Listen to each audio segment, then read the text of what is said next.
하나님의 교회가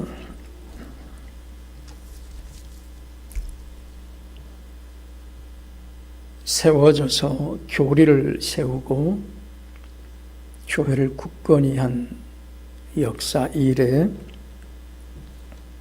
매 주마다 목사가 설교로 교리를 풀어 가르치는 일은 종교개혁교회의 산물입니다. 물론 고대 교회에서도 세례받는 사람들에게 사도신경과 십계명과 주기도를 가르쳤습니다. 그렇지만 종교개혁교회, 곧 루터가 독일에서 종교개혁을 일으켜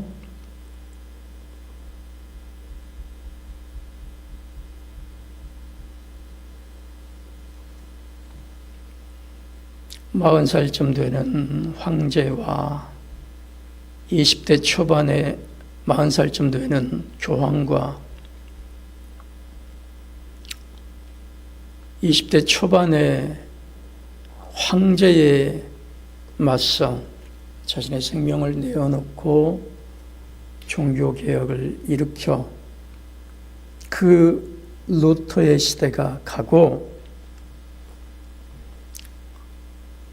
루터를 숨겨주었던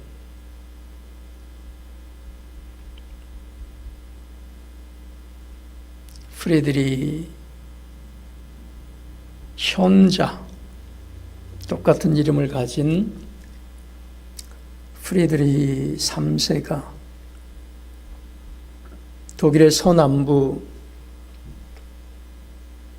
루터가 보름스에서 황제 앞에 대항하여 자신의 믿음과 하나님께 대한 사랑을 저버리지 않았던 그 보름스 아래가 튜빙겐이고 그 보름스 위에가 하이델베르크입니다. 그 하이델베르크 지방 발제의 주인장으로 서서 발제를 다스릴 때 이 선제후였던 일렉터였던 신성 로마 제국을 다스리는 황제를 뽑을 수 있는 선거인단이었던 이 프리드리 3세의 손길을 통하여 우르시누스와 올레비아누스에게 위탁하여 이 하이델베르크 요리문답을 만듭니다. 그러므로 하이델베르크에서 만들어진 요리문답서입니다.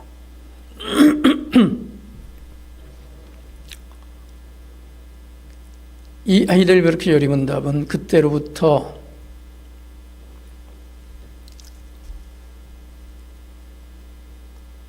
몇 세기 후에 네덜란드의 도르트레히트에서 열렸던 국제적인 종교회의에서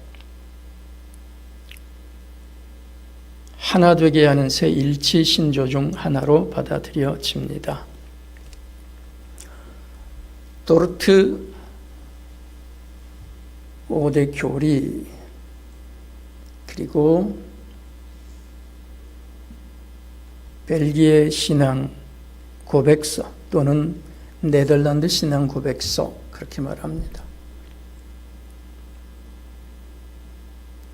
귀도 드 브레라고 하는 사람이 자신의 생명을 내어놓고 만든 벨기에 신앙 고백서 그리고 우르시누스가 프리드리 3세의 손길을 통하여 만든 이 하이델베르크 요리문답 도르트 신조 벨기에 신앙 고백서 그리고 하이델베르크 요리문답이 이 도르트레히트 간단하게 도르트라고 하는데 도르트 총회의 큰 교리로 받아들여집니다. 1618년부터 19년까지 열렸던 이 회의를 마치고 1619년에 Church Order of Dordt라고 하는 교회 질서 또는 교회 헌법을 만들어내는데 그 교회 헌법의 제68조, 69조 두 조항이 하이델베르크 요리문답을 매주일 목사는 설교로 교인들에게 강론할 것이고 구약 성경의 시편을 찬송으로 만들어 그 찬송을 반드시 노래할 것이라 가르쳤습니다.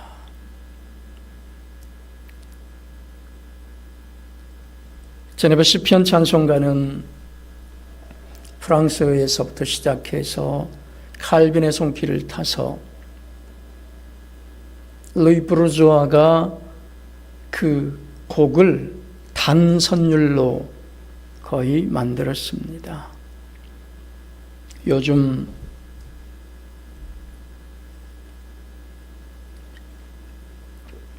가수들이 부르는 그런 노래처럼 소프라노 단선율로 만들어졌습니다.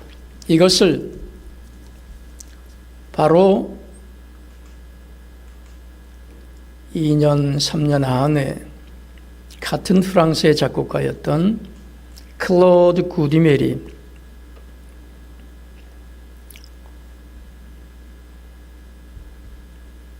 화성을 얹어서 4부 합창곡으로 만들었습니다.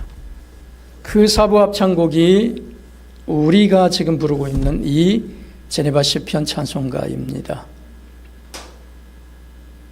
그러므로 도르트 교회의 결과는 하이델베르크 요리문답을 매 주일마다 가르치고 시편 찬송가를 반드시 예배 때 부르도록 하는 것입니다.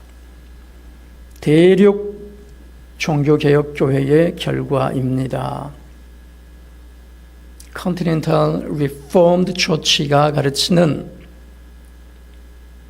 가르침입니다. 이 하이델베르크 요리문답을 그래서 우리는 늘 매 주마다 반복해서 가르치고 있습니다. 오늘은 제 26번째 주일 세례에 대해서 가르치는데 69문, 70문, 71문입니다. 세례, 그리스도께서 십자가 위에서 이루신 단번의 제사가 당신에게 유익이 됨을 거룩한 세례에서 어떻게 깨닫고 확신하는가 하는 것입니다. 답, 그리스도께서 물로 씻는 이 외적인 의식을 제정하시고 그의 피와 성령으로 나의 영혼이 더러운 것, 곧 나의 모든 죄가 씻겨짐을 약속하셨습니다. 이것은 물로 씻어 몸에 더러운 것을 없애는 것처럼 확실합니다. 예수님께서는 마태복음 28장 19절에서 그러므로 너희는 가서 모든 족속으로 제자를 삼아 아버지와 아들과 성령의 이름으로 세례를 주라 하셨습니다.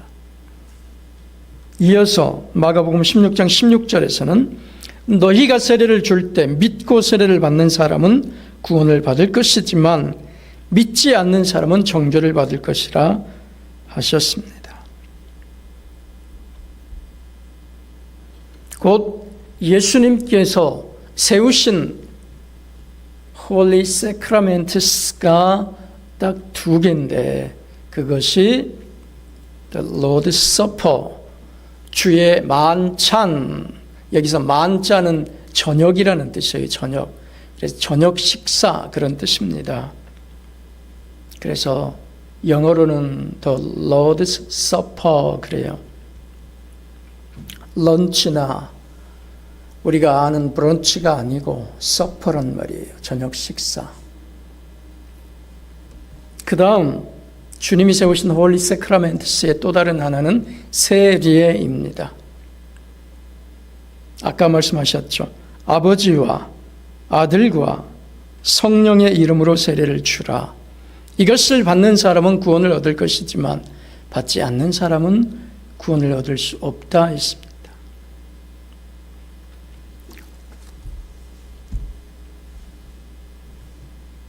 그러므로 영국 교회에서는 목사를 일컬을 때 Minister of the Word and Sacraments 그렇게 한다 했죠.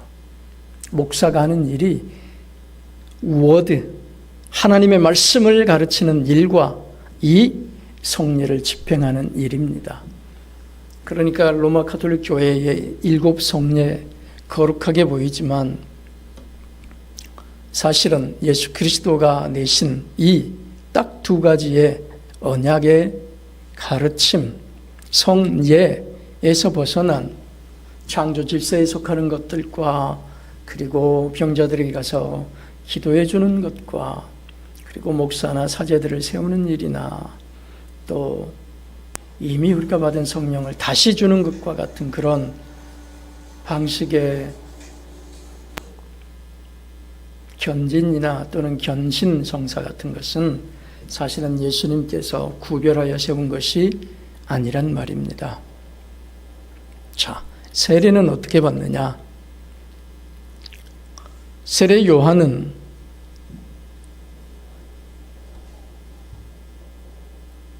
강에서 세례를 주었습니다. 요단 강에서.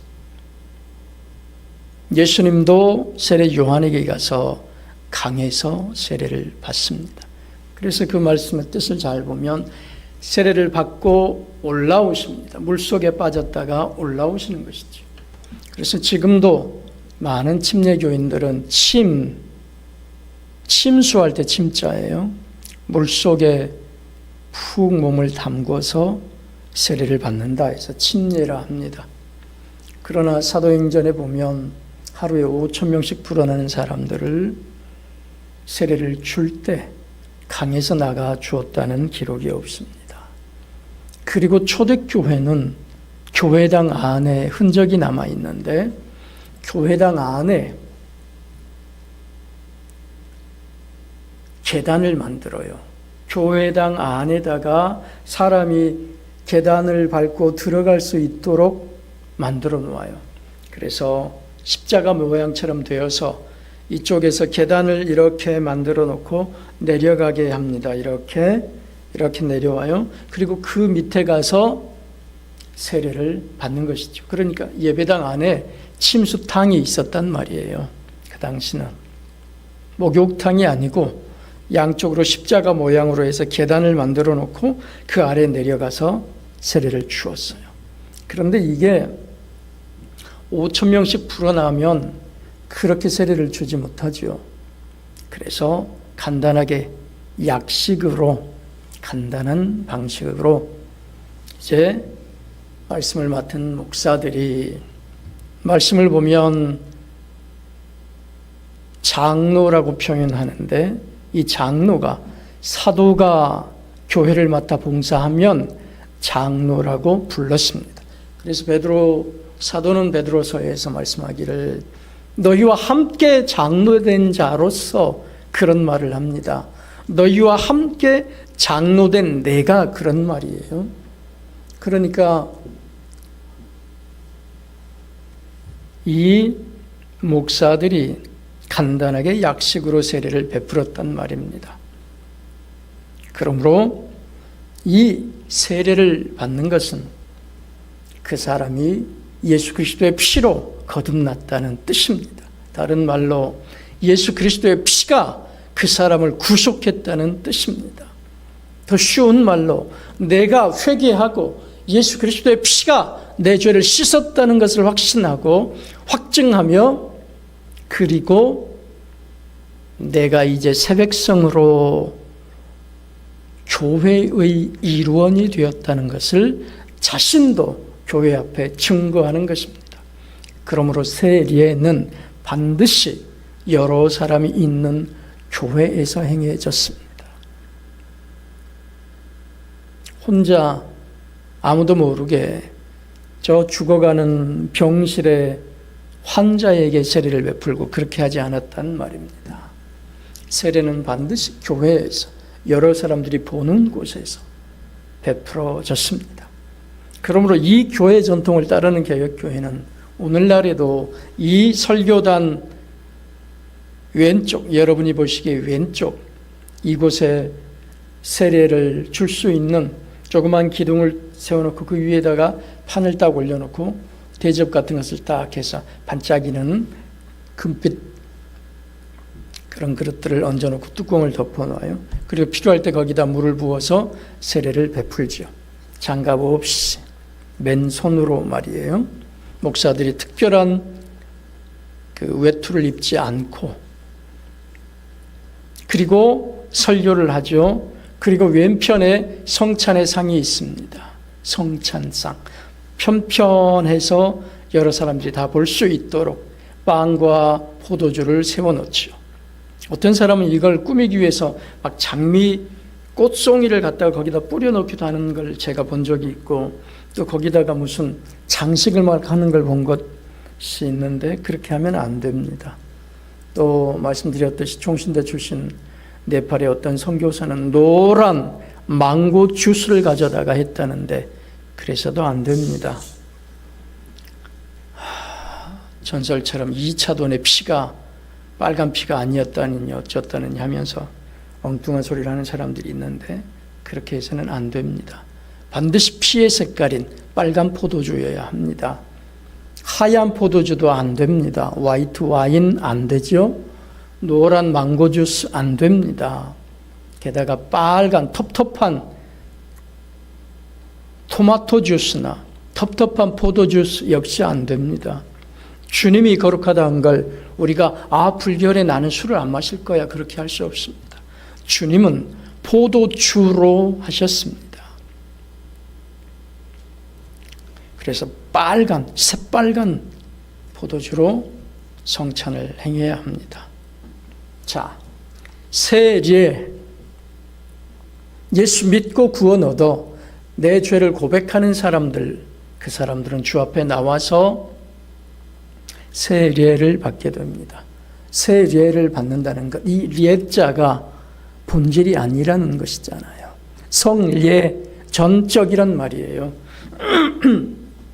그 세례에 무슨 무소불위의 권위와 힘이 있어서 그 사람들이 죄가 없어지는 게 아니고 회개하고 예수 믿어 새 백성이 된 사람들에게 세례를 베푼단 말입니다. 이건 도장이나 마찬가지예요. 도장, 확증, 증거 그 말입니다. 예수 그리스도의 피로 죄 용서받고 새 백성이 된 사람들에게 세례를 베풀어 그 사람이 구원 얻었음을 확증시키는 것입니다. 믿고 세례를 받는 사람은 구원을 얻을 것이요 세례를 받지 않는 사람은 정죄를 받으리라. 그러므로 세례는 그리스도의 피로 우리가 용서받고 예수 그리스도가 나무에 달려 죽으실 그때 흘리신 그리스도의 피가 나를 깨끗이 한다는 확신을 갖고 주 앞에 나오는 사람들이 받는 예입니다. 그리고 세례를 통하여 그리스도께 접붙여지며 교회의 일원이 되어서 하나님의 큰 능력과 권세를 힘입는 자로 세워져 주를 찬양하는 자가 되는 것입니다. 믿고 세례를 받는 그 사람은 구원을 받을 것이며 믿지 않는 자는 정죄를 받습니다. 이 일이 우리가 복음을 전할 때마다 사람들에게 증거되어서 그 사람들이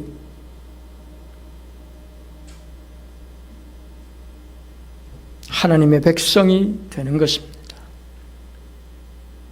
주님 오시는 때까지 이 일은 계속될 것입니다.